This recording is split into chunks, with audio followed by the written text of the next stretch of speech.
Hello friends, welcome to my channel SMCI next. एंड इस वीडियो के अंदर हम डिस्कस करने वाले हैं कम्युनिटी मेडिसिन के अंदर एक सबसे बड़ा प्रोग्राम, इसके 5x5 मैट्रिक्स के बारे में जो है हम डिटेल के अंदर डिस्कस करने वाले हैं। तो शुरू करते हैं आज का हमारा टॉपिक RMN-CH+A के बारे में। सबसे पहला तो इसका फुल फॉर्म क्या होता है। तो इसके अंदर R का मतलब होता है रिप्रोडक्टिव, फिर जो दूसरा जो है that is the maternal, N that is the newborn, C that is the child and A that is the adolescent। तो ऐसे हम बोल सकते हैं कि ये प्रोग्राम जो है वो ऑलमोस्ट वुमन की एज ग्रुप के सारे आयाम को कवर करता है ना। रिप्रोडक्शन है, उसके बाद मदर बन गई मैटरनल, फिर वो वुमन अगर है तो वो चाइल्ड हुई, एडोलेसेंट हुई, वापस से फिर जो है वो रिप्रोडक्टिव एज ग्रुप में आ गई। सो इस तरीके से वो पूरी वुमन की तो ऑलमोस्ट सारी साइकिल को जो है वो कवर अप करता है। इसके अंदर हर एक के अंदर कौन से 5 की कंपोनेंट्स है वो हम डिस्कस करते हैं। यस, तो सबसे पहला जो है उसके अंदर है reproductive health. And reproductive health के अंदर सबसे इंपॉर्टेंट चीज़ है एक तो स्पेसिंग। जो भी मदर है उनके अंदर 2 बच्चों के बीच में जो है वो गैप, और उसको इम्प्लीमेंट करने के लिए हम जो मेन की कंपोनेंट यूज़ करेंगे वो है हमारी PPIUCD या IUCD, मतलब कि पोस्टपार्टम इंट्रा-यूट्राइन कॉन्ट्रासेप्टिव डिवाइस। जैसे डिलीवरी हुई उसके बाद जो है हम IUCD इंसर्शन कर देंगे, तो एटलीस्ट क्या होगा कि दूसरा जो बेबी होगा वो डिलेड अपने आप जो है वो हो जाएगा। या सो 3 साल का जो गैप होना चाहिए, या फिर IUCD इंसर्शन जो भी हम कर सकते हैं। दूसरा कंपोनेंट जो है वो कॉन्ट्रासेप्टिव डिलीवरी, होम बेस्ड। भाई उनको जो है अभी हाथ सारी चीज़ें जो है लोगों को घर पे पसंद है ज़्यादा, तो हम जो होम बेस्ड कॉन्ट्रासेप्टेंस की जो है वो डिलीवरी वो करवा सकते हैं। एंड तीसरा जो उसके अंदर कंपोनेंट है वो है प्रेगनेंसी किट टेस्टिंग, जो भी एक्सेसिबल होनी चाहिए। उनको आशा वगैरह के थ्रू फ्री में भी हम अवेलेबल करवा सकते हैं, या तो फिर मेडिकल स्टोर के अंदर भी वो है इजीली अवेलेबल रहती है and at very reasonable cost. So and दूसरे 2 कंपोनेंट की अगर हम बात करें तो कॉम्प्रहेंसिव एबॉर्शन केयर, या एबॉर्शन केयर जो है वो सेफ एबॉर्शन प्रैक्टिसेस वगैरह जो है वो हो। एंड स्टेरिलाइजेशन सर्विसेज जो है उसके अंदर भी प्रॉपर क्वालिटी वगैरह जो है वो मेंटेन हो, बराबर है। सो जिसके अंदर स्टेरिलाइजेशन मेथड के अंदर जो है वो विमेन के अंदर जो है वो ट्यूबेक्टमी, या फिर मेल के अंदर जो है वाजेक्टमी वगैरह। तो इस तरीके से 5 कंपोनेंट में हम इजीली याद रख सकते हैं। स्पेसिंग है, कॉन्ट्रासेप्शन है, प्रेगनेंसी टेस्टिंग किट्स है, अबॉर्शन एंड द स्टेरिलाइजेशन। दूसरा जो मैटरनल कंपोनेंट्स के अंदर हम बात करें तो maternal and child tracking systems. So इसके अंदर जो है वो हम अलग अलग एप्लीकेशन बेस्ड, सॉफ्टवेयर बेस्ड जो है वो मदर के अंदर अर्ली से अर्ली प्रेगनेंसी जो है वो रजिस्टर्ड हो जाए, उनको iron folic acid tablet, calcium tablet जो है वो मिले, उनका डिलीवरी हो तब तक जो है वो, या फिर बच्चा हो जाने के बाद उनका वैक्सीनेशन वगैरह जो है वो भी इसके अंदर हम ट्रैकिंग जो है वो कर पाएँ, और उसको ANC केयर प्रॉपरली मिल पाए, और उससे जो है वो हाई रिस्क प्रेगनेंसी जो है वो अर्ली डिटेक्ट कर पाए। क्योंकि जो भी मैटरनल डेथ्स होते हैं वो मेनली हाई रिस्क प्रेगनेंसी में ज़्यादा होते हैं। हाई रिस्क किसको बोलते हैं, उसके कंपोनेंट्स हैं। उसमें हम ऐसे मान के चले जैसे कि सीवियरली एनीमिक है, उसका हीमोग्लोबिन 7 ग्राम % से भी कम है तो उसको हम सीवियर एनीमिक बोलते हैं, तो वो एक इसमें ले सकते हैं। एंड जो भी डिलीवरी पॉइंट्स वगैरह जो हो वहाँ पे हाईली ट्रेंड जो है वो ह्यूमन रिसोर्सेज अवेलेबल होने चाहिए।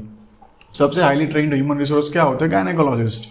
अगर गायनेकोलॉजिस्ट जो है वो अच्छे से कॉस्ट इफेक्टिव तरीके से वहाँ पे अवेलेबल हो, then we can reduce the maternal deaths also. देन जो भी एक भी मैटरनल या इन्फेंट का जो डेथ होता है तो that should be recorded and reviewed.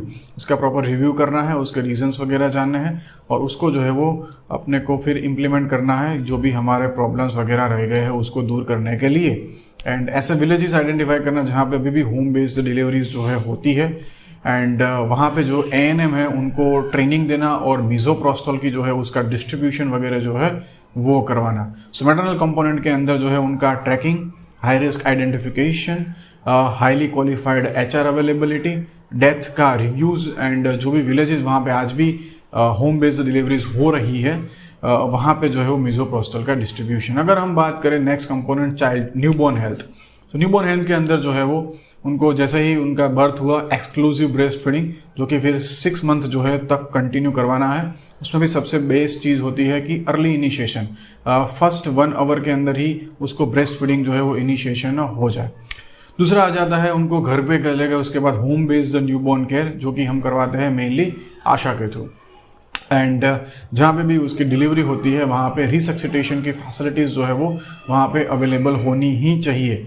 और उसके भी ज़्यादा एडवांस्ड ज़रूरत है तो स्पेशल न्यूबॉर्न केयर यूनिट्स भी जो है वो अवेलेबल होने चाहिए एट पर्टिकुलर डिस्टेंस, और जहाँ पे सिर्फ होना चाहिए नहीं, वहाँ पे हाईली क्वालिफाइड ह्यूमन रिसोर्सेज। सो इसमें आ जाता है अपने नियोनेटोलॉजिस्ट या फिर पीडियाट्रिशियंस की जो है वो अवेलेबिलिटी। और इन्फेक्शंस वगैरह होते हैं तो community level we can use the gentamicin also. तो इस तरीके से न्यूबॉर्न केयर के अंदर जो है वो ब्रेस्ट फीडिंग, उनका HBNC home based newborn care, उनके अंदर SNCU की availability, resuscitation unit and antibiotic availability at the community level. अगर अब नेक्स्ट कंपोनेंट की बात करें चाइल्ड हेल्थ, तो चाइल्ड हेल्थ के लिए सबसे मेन की प्रॉब्लम्स वगैरह क्या क्या है, तो एक है न्यूट्रिशन, डायरिया, न्यूमोनिया। सो इन तीन कंपोनेंट को जो है वो हमको टैकल करना ही है।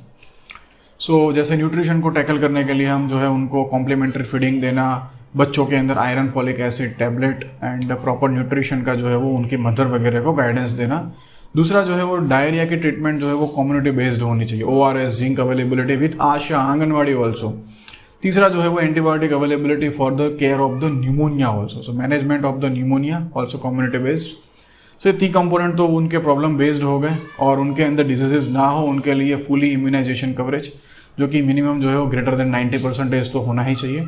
एंड उनका जितना अर्ली हो जाए स्क्रीनिंग किसके लिए, तो उनके अंदर defects, developmental delay, deficiency and diseases, जैसे कि उनको क्लेफ्ट पैलेट है, क्लेफ्ट लिप है, हार्ट प्रॉब्लम्स है, तो वो अर्ली से अर्ली जो है वो डिटेक्ट कर लेना। डेवलपमेंटल डिलेज है तो वो डिटेक्ट कर लेना, डेफिशिएंसी, न्यूट्रिशनल डेफिशिएंसी या कोई डिजीज आइडेंटिफिकेशन, और उनको ट्रीटमेंट के लिए जो है वो DEIC, district early intervention centre जो है वहाँ पे भी जो है वो ट्रीटमेंट के लिए अर्ली से अर्ली भेज सकते हैं।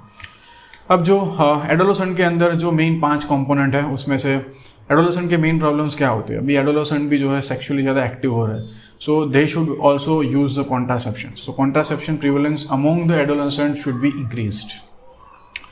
दूसरा जो है उनको जो है वो कम्युनिटी बेस्ड जो है वो पीयर एजुकेटर प्रोवाइड करना, मतलब कि उनमें से ही एडोलेसेंट में उनके गांव में से जो एक एडोलेसेंट है, अच्छी पढ़ी लिखी है, ज़्यादा लीडरशिप क्वालिटी वाली है, तो उनकी मदद से जो है वो उसके एडोलेसेंट को जो है वो एजुकेट करना। क्योंकि एडोलेसेंट एज ग्रुप ऐसा होता है वो किसी की सुनते नहीं है, so they listen to their friends only. So peer educator can work as a best to deliver the health services, or you can say to deliver the health related knowledge. And ARSH clinic, जिसके अंदर adolescent के अंदर reproductive and sexual health clinic जिसको हम बोलते हैं, जहाँ पे उनके प्रॉब्लम्स को जो है हम टैकल करना, उनको और ज़्यादा स्ट्रेंथनिंग करना। दूसरा एडोलेसेंट के अंदर प्रॉब्लम होता है एनीमिया, तो उसके regarding NIPI iron plus initiative, जिसके अंदर वीफी that is weekly iron folic acid tablet, उनको जो है वो एटलीस्ट 1 टैबलेट पर वीक जो है वो प्रोवाइड करना। एंड एक और एडोलेसेंट की प्रॉब्लम होती है मेंस्ट्रुएशन रिलेटेड, सो मेंस्ट्रुअल हाइजीन पे जो है उनको फोकस करना, सैनिटरी पैड वगैरह जो है वो प्रोवाइड करवाना। तो एडोलेसेंट के अंदर जो मेन 5 प्रॉब्लमेटिक है उनको 5 टैकल करने के लिए स्ट्रेटजीज वगैरह जो है, जिसके अंदर हम ऐसे सिंपली बोल सकते हैं कॉन्ट्रासेप्शन का प्रिवलेंस बढ़ाना, पीयर एजुकेटर के थ्रू, आर्स क्लिनिक स्ट्रेंथनिंग, निपी आयरन प्लस इनिशिएटिव एनीमिया को कम करने के लिए, एंड मेंस्ट्रुअल हाइजीन। सो इसमें किसी भी तरीके से MCQ आ सकता है, which of the following is not main strategy for regarding the child health, newborn health, maternal health या रिप्रोडक्टिव हेल्थ, उसको आप जो है इजीली जो है वो अब अटेम्प्ट कर पाओगे। सो आई होप कि आप सबको जो है वो वीडियो अच्छा लगा होगा। सो इसी के साथ हम करते हैं एंड थैंक्स फॉर लिसनिंग।